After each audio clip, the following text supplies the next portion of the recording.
আসসালামু আলাইকুম, সবাই কেমন আছেন? জাপানে যত খাবার আছে সব খাবারের উপরে হলো এই খাবারটা। এটা হলো জাপানিজদের সকালের খাবার। জাপানিজদের মধ্যে বেশিরভাগ জাপানিজ আছে সকালবেলায় তারা এই খাবারটা খায়। আগে কিন্তু বেশিরভাগ জাপানিজ না, সব জাপানিজ যে সকালবেলায় এই খাবারটা খেয়ে তারা বের হতো বা সারাদিনের খাবার শুরু করতো। তো এখন জাপানে অনেক রকমের খাবার বের হয়েছে সকালবেলা নাস্তা হিসেবে খাওয়ার জন্য। তো বর্তমানে জাপানে যত ধরনের খাবার বের হোক সকালে নাস্তা হিসেবে খাওয়ার জন্য, কিন্তু জাপানিজরা তাদের মেন খাবার হলো সকালবেলায় এই খাবারটা। এটাকে জাপানি ভাষায় বলে আসা গোহান।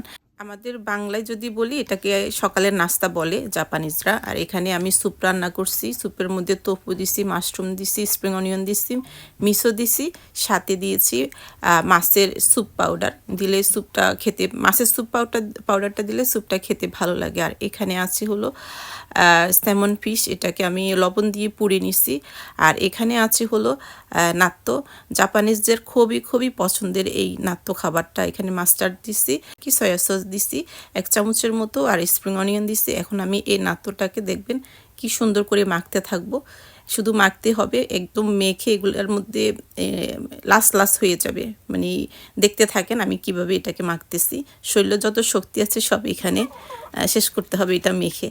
তো এটা গরম ভাতের সাথে খেতে এই নাত্তোটা অনেক মজা। আর এটা ত্বকের জন্যও ভালো, পেটের জন্যও ভালো, শরীরের জন্য অনেক ভালো এই নাত্তো খাবার। আজকে এই খাবারটা হলো আমার সকালের খাবার। তো সকালে আমি সাধারণত ভাত খাই না, অন্য কিছু খাই।